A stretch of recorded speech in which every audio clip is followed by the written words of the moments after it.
אז הכרתי איזה בחורה בעבודה, היא גם עבדה בווילצ'ה סבתא, בברורה. לא משהו רציני, אבל ילד, הייתי כבר בן 20 וכמה, כן? אז בראש לא היה לי בחורות וכל הדברים האלו, לא היה וגם לא היה. אבל יכול להיות שהיא הייתה בחורה נחמדה וטובה, ואני גם כן. אז הכרנו בעבודה ועבדנו ביחד. אז חלקנו לבוא, אז אחר כך חיסלו את הציגוינלאגר. חיסלו. בווילצ'אפט ארצונג היה צריך לנקות את זה.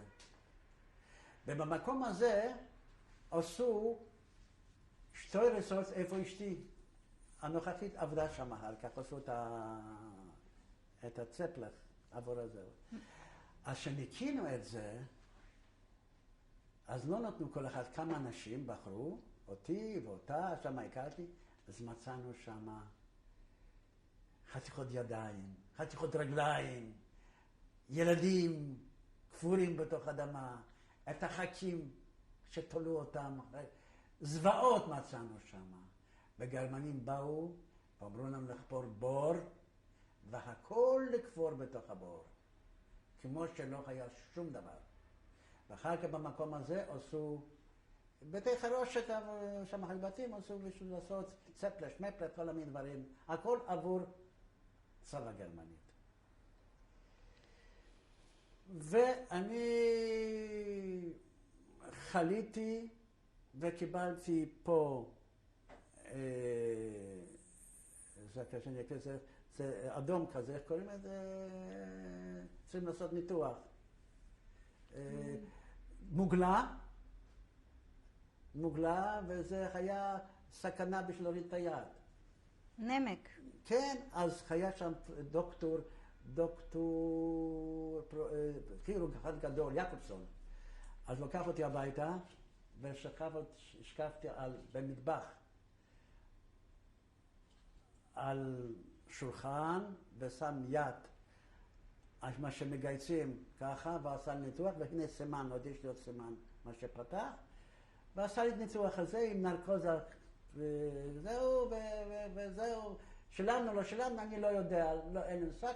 אני זוכר דבר אחד, שדפקתי בפנים, איך ישנת ואיך ישנת, וזה הכל, זה הכל.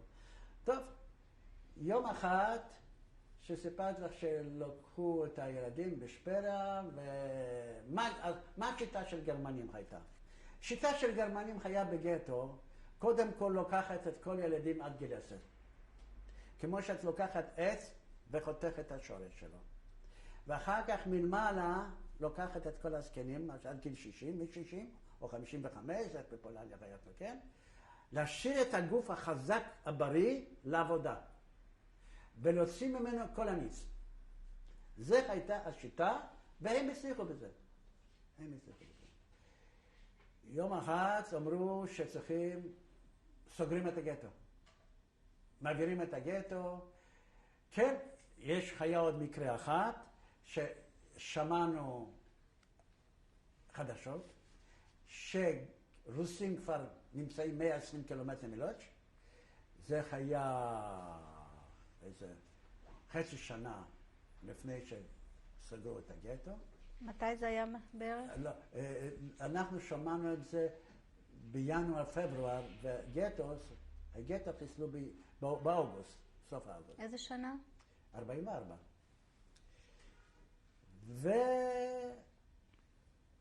ושמענו רדיו, לא, אני לא שמעתי, היה אחד וידבסקי אחת, מה שהוא שמע וכו', זה ידוע, הוא בספר יש עליו.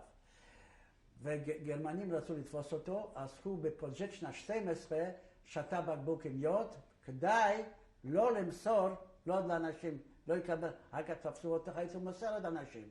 אבל בגטו היה מחתרת, והיה רדיו, באופן לא לגלי ברור, אבל אנחנו היינו יודעים לא כולם, אבל כל אחד שתק. ואם אמרת מילה, אז חייבת כשטינקס, אומרים את זה. מלשינים, כן. אבל הגרמנים, הגשטאפו, הסרה את כל המלשינים. הם לא רצו שידעו שהם מלשינים. הם היו הקורבנות הראשונים שלהם. שמענו שהולכים לסגור את הגטו, וכך לפי הרחובות. התור שלנו בא באוגוסט 1944. אמרו לנו, לוקחת כל הדברים טובים מה שאפשר. כל דברים טובים מה שיש לכם. למה אתם נוסעים לעבודה ותוכל למכור את זה ולחיות מזה? זילבנה לייכטס, גולד, אם יש לכם. כל אחד שילבוש חליפות הכי טובות. 2-3 עליו. וכל אחד עשה את זה. אף אחד לא ידע אפילו. והם לקחו את המכונות, ואנחנו ישבנו בבית, חיכינו, באה משטרה, אחת שוטר ישראלי, לא ישראלי, סליחה, שוטר מהגטו, ואחת חייל גרמני, לקחו אותנו, ובגטו היה טרמווי, זה נקרא טרמווי, חשמלית, לקחו אותנו, ונסענו עד מרשיל, ושם עמדו כבר ססמנים, וכולם, כל אחד קיבל חצי לחם וחתיכה נקניק, ואמרו לנו, אתם נוסעים לעבודה, והתחילו, הכניסו אותנו לקרנות, מה שקרון אחד עומד ליד ישן, בצורה קרון כזה, הכניסו אותנו בערך איזה 120, 150, כמה זה נכנס, כמו סרדינים בפנים, וסגרו. והמשפחה שלך מה? אני ואבא שלי ואחות, כולם היו חיים. כל המשפחה. ושסגרו, אני כבר הייתי בברוכלס פרציק, לא יודע איפה ומה, ידעתי ש... מלוטש לבירקנאו לאושוויץ הייתה נסיעה, היית מקסימום 7-8 שעות זה מקסימום. נסענו 2-3 ימים. אוכל מה שהיה לנו, מה שתנו, בלי מים. אנשים חרבנו בפנים, מסריח. מתו, נשים בכו, בצורה איומה, אי אפשר לתאר. אני בדיוק תפסתי מקום על יד החלון, עם חתיכת חלון, ותפסתי קצת אוויר. ואמרתי, זה נורא היה. רגע, נסעתם יום ולילה או היה יום ולילה, לא נסענו. נסענו, חזרנו, אמרנו, נסענו, אמרנו. יותר אמרנו מה שנסענו. בכוונה. אמרו, הלוואי, הביסל ללופט. קצת אוויר שיהיה לנו. באנו לאושוויץ, לבירקנאו, חילקו שלנו בשני הצדדים. עכשיו אני יודע למה הייתי באושוויץ, ראיתי את זה. זה נקרא דרמפה. על הרמפה יש לי תמונות משם, את לא ראית את התמונות? אני אחרי שיש לי רמפה, ופתחו, אוויר. אז שם היה גרמנים, בצד היה גדר עם כלבים, וכל העבודה עשו יהודים, קנדה היו קוראים להם. הכל, הגרמנים צעקו, אלס ראוס, אלס ראוס, אלס לאסן, הכל השאיר בפנים. כל ישר בפנים, והיהודים אמרו, תשאירו הכל, אתם רואים, פה שורפים כולם. היהודים אמרו, פה שורפים כולם, תשאירו הכל. ואתם ידעתם על לא ידענו שום דבר, אם היינו יודעים לא היינו עושים מהפכה. הם אמרו לנו שאנחנו נוסעים לעבודה. והם עשו בחיית דיסקרטיות כזו עם גרמנים, זה קשה לתאר. זה קשה, אחד לא יודע מהשני. לא ידעו. ואני, ירדנו, השפייקף אמרו, פראון בזן אקסטרה, מן אקסטרה. אני ואבא ביחד, והאחות והאמא ביחד. מה מרחוק אני צעקתי בפולנית? ספוטקמי של זווצקה השנה, שאנחנו נתראה בזווצקה 18. זה היה מילים האחרונים לאמא ולאחיות. ואני הלכתי עם אבא. הלכנו עם אבא, אנחנו עוברים, רואים אנשים, אמרתי, אבא, אנחנו נכנסנו בבית משוגעים פה. תראה מה שקורה פה. אנשים פה, זה כמו בית משוגעים. מה ראית? ראיתי אנשים צועקים בדרך, אחרי הגדר, מלבשים עם הפסים האלו, בלי שרות. זה היה נורא, וצועקים משוגעים. אמרתי, אבא, אנחנו בתור משוגעים. אחרי שעה וחצי אנחנו היינו בתור משוגעים. אנחנו נכנסים, לקחו אותנו למגרש גדול, ושם היו חביות, היה כתוב בפולנית ובגרמנית. גולד, אורה, מה זה אורי? שעונים. כסף, ובייטלן. ארנקים. ארנקים. וכל אחד היה צריך לזרוק באותו החבית. חביות אמרו. וגרמנים חלכו שמה וירו בך. סתם. לא זרקת נכון. סתם. אז כל אחד השתדל לזרוק במשך דקות, הכל מתמלא. אז אני זוכר לאבא היה שעון זהב של צימה פרימה, משהו עם קאפ זהב. זרקו. במשך שעה אחת הכל היה מלא. אחר כך לקחו אותנו עם ושראו. בוושראו נכנסים, להוריד הכל. הורדנו הכל, עמדו שם הספרים, סיפרו לך הכל עשרות, הכל פה, הכל, גילחו אותך עד הסוף. ואחר כך נכנסת להתרחץ, עם סבון ריף, יונפץ, בלי מגבת, וכשיצאת, היה שם עשוי מבטון, כמו, אני אגיד לך, מים בפנים, ואתה הצטרכת כמו אמבטיה כזאת. ליזול היה בפנים. ליזול. חומר חיטוי. חיטוי. ואתה הצטרכת, כן. ואתה הצטרכת להיכנס ליזול עד פה. וזה היה שורף. למה? הם גילחו לך פה הכל. כן. וזה היה שורף. אז היו איירמן שזה לא עשו, אז חלכו עד פה. אז בא גרמני עם הראש ככה ועשה על הראש. ואחר כך שיצאנו, אז כל אחד קיבל בגד, מכנסיים, אני קיבלתי קטנים, מי יסתכל, וחולצה עם הפשט, ותחתונים עשוי מטליטות. כדאי להשפיל אותך, מטליטות. ונעליים קיבלתי הולנדש ישוע. אתה יודע מה זה הולנדש ישוע? נעליים הולנדיות. הולנדיות האלו, אתה... מעץ. אני לבשתי מלא דם חללי, תקף לקחתי תחת הסיר וחלקתי.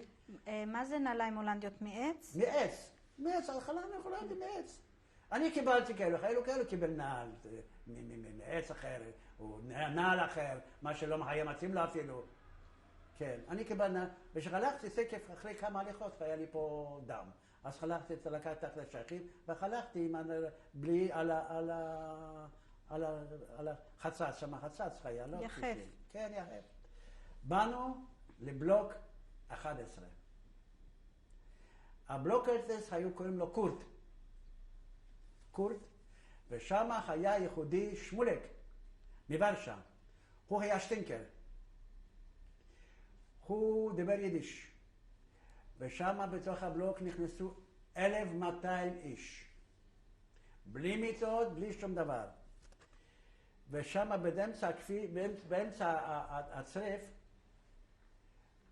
באמצע הצריף היה תנור כזה ארוך. קומיק ארוך, מה שהם חלקו אסור, לנו היה אסור ללכת. אז השמולק חלך ואומר ככה, ביידיש, אתם רואים? פה אתמול תלו 3 יהודים. מה שלא רצו לתת את הזהב, מה שיש להם בתחת. אתם תתנו את זה, ומחר באים גרמנים ועושים רנטגנים פה. אתם רואים שם את העשן, שם שורפים את האימהות שלכם ואת הילדים שלכם. היהודי אומר את זה. שמולק קוראים לו. אחר כך תפסו אותו, חלקו אותו. ואנחנו שמענו, מי היה? אף אחד לא היה. אולי היה מישהו. והלכנו לישון נוכל איפה, ישנו אחד על השני, ככה. לא היה מקום. אחד בין הרגליים, אחד על השני, ככה, בישיבה. ולחרבן, אסור לך לצאת. אז היה בסוף הצריף, היה מעץ, עשו אמבטיה כזו מעץ, ושם היו צריכים להשתין ולחרבן. מסריח, אף אחד לא רצה לשכב שם. ואיך יכולת ללכת? הלכת לראשים עד שהגעת לשם. ב5 בבוקר, על סטראוס. ויצאנו כולם החוצה, המסדר. במסדר, ושם ברקנאו זה היה 25-30 צריף, וכל צריף היה 1,000-1,200 איש. תעשי חשבון, רק בברקנאו. זה הכל יהודים. מה עשו גרמנים? הקאפות, הבלוקלטסטן, הכל היו גויים, אנטישמים. והם תפסו יהודי, עשו ממנו מה שרצו. מכות מבוקר עד הערב. אוכל, אז קיבלנו אוכל, קודם כל יום ראשון, בלי כפית, מכסה גדול, בפנים קצת מים וזהו, וכל אחד ל10 איש. 3-4 אכלו, 7 כבר לא היה מה לאכול, לא לשתות. וקיבלנו במשך היום חתיכה לחם, חתיכה מרגרינה, ובבוקר קצת ארזץ קפה, מים. וזה כל היום. אנשים חיו שם חיות. עשב לא גדל שם, אכלו אותה. חיות מתו מרעב. היות שאני הייתי ספיטפייר, אז חיפשו גננות, מי יודע גננות? אז אני גנן, מה זה? איפה? גנן. אז אני הייתי עושה גינה על יד הבלוק קורט הזה, קורט, מסביב בלוק 11, עובר אסס, 11, ואומר לי, קום עליה, בוא הנה. ביסטו גרטנר? אני יודע גרמנית? כן, אמרתי, אני גנן. תבוא מחר לברק, למטבח, אני צריך גינה שם לעשות. אני בא שם על יד המטבח, חביבי, אני מלך. אבל גרדחת קיבלת לאכול. מה שקיבלתי לאכול, שקנדה חזרו מעבודה, שקיבלו, אז הם לא אכלו את האוכל, אז הביאו חזרה, אז מצאתי קצת, אז לקחתי את הבנשקה והגרצתי מאכל לצריף, אבא וכל אכלנו כמו חיות. זה קשה לספר, אבל שם לא עברתי הרבה זמן. יום אחד. רגע, כשעבדת בתור גנן, מה גידלת? מה הגינה? קיבלתי מגרפה, והצלחתי לגרף, והבאנו אסף, חתכו אסף, לקחו יהודים, לקחו לשדה וחתכו טורף כזה, אסף, ושמו על זה, וזה הכל. זה היה ליופי או לאוכל? ליופי מסביב, כן, מה איתו, ירוק שיהיה להם שם מסביב. יום אחד, מה שמשך הזמן זה קשה לספר, איזה מכות קיבלנו, ובמכות, וכל יום שני וחמישי בא מנגלה, ועשה סלקציה. אתה יודע מה זה סלקציה? ובחר, אתה לא נראה טוב, לאש, ואחר כך בחר, היה צריף אחת, רזרבה. למשל הביאו טרנספורט, נגיד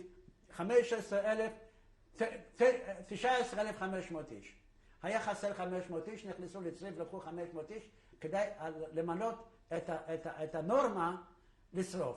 אצל גרמנים, לשרוף 20,000 איש יום דוגמה, אז לא שרפו אחד יותר ואחד פחות. היה להם מכסה. זה הפינקלישקייט אצלם, הדייקנות אצלם, הדבר ככה שאי אפשר לתאר.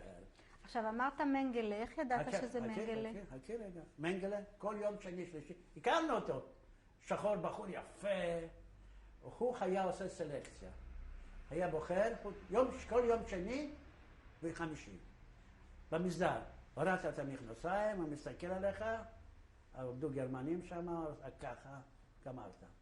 יום אחד, היה שם אחת, הקאפו של ושלאום. מה זה ושלאום? היה צריפים, מה ששם היו מתרחצים בבוקר.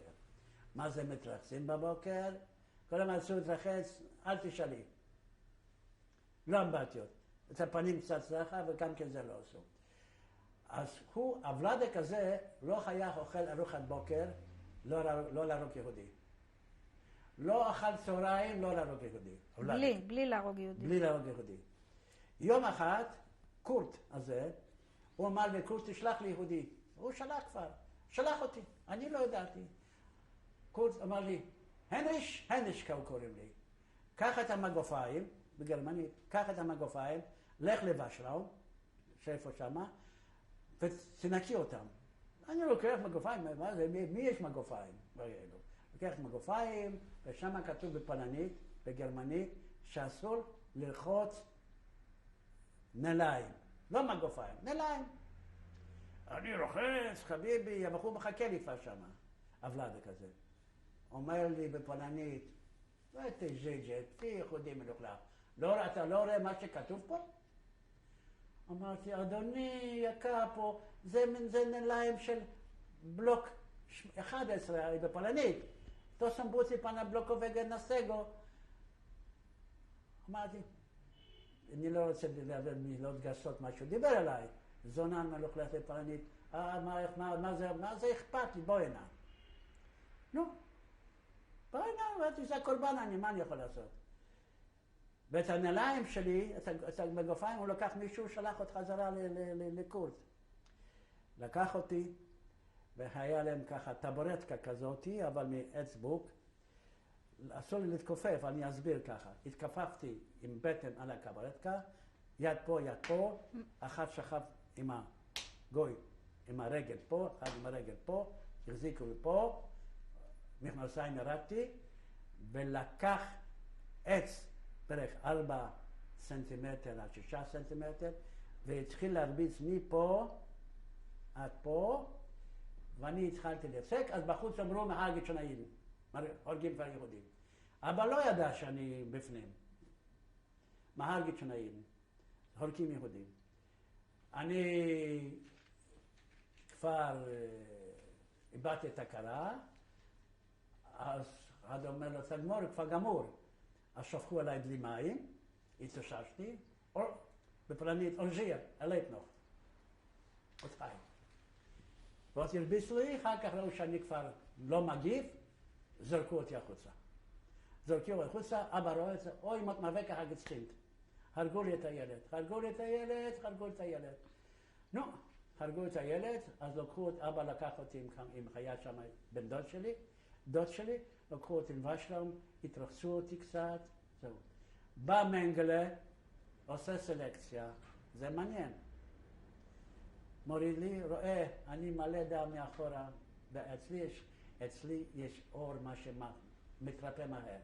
אז מאחורה נראה כמו פרשבת, כמו זה היה מהדם ומהמכות, זה שכבה של אור מיובש. אז הוא ראה לשם, לשרפה.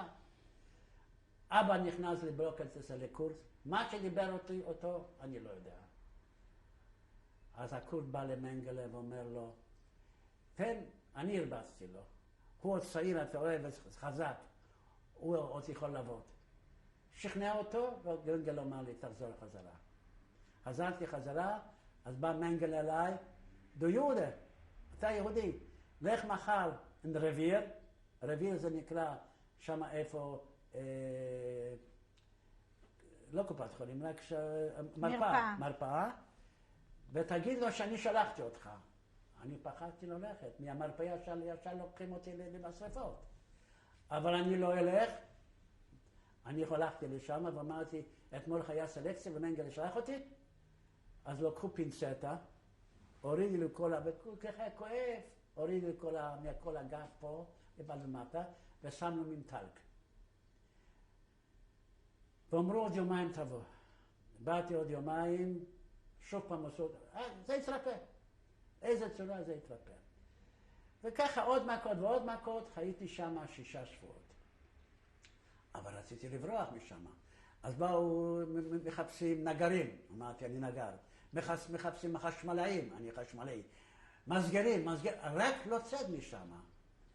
יום אחד, זוכר כמו שהיום, לקחו אותי לצריף, ועשו לי מספר על היד, ושלחו אותי, זה יום כיפור, לקחו אותי לקומנדו, 200 איש, למכונות פתוחות, וססמנים מאחורה, ואני הכל עוד עם נעליים של הולנד ששוע, עם הזהו, מה שהולנדים. ואני יושב, כולם צריכים לשבת, זו פלטפורמה יד נמוכה, ונוסעים, ליד קאטה נוסעים איזה כמה שעות, ותסלחו לי, זה הביטוי, הצלחתי פיפי. אז עשיתי פיפי בתוך הנעל ושפכתי החוצה. תסלח לי שאני אספר את זה, זה מציאות. אני בא לשם, באנו לריטלטאו, זה התברר, זה חברה פרטית, וזה פחם, מנהרות של פחם, מה שחופרים. אבל זה חברה פרטית. ומחנה, זה לא מחנה, זה בתים. כל אחת מקבל 4 חבר'ה בבית, עם סמיכות, עם כל אחד. חם בפנים. לך לישון, 200 איש יושנים, אומרים 6, 7, 8. זה לא מרימים אותנו.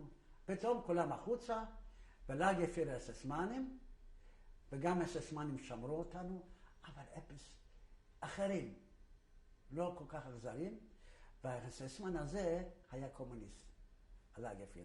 אחר כך תפסו אותו ותלו אותו, אחר כך ספר לה. והוא דיבר מנש, הוא לא אומר יהודה, מנש, וכל אחד מקבל חצי לחם ונקניק וזהו. מה זה בית הבראה? לעבוד לא.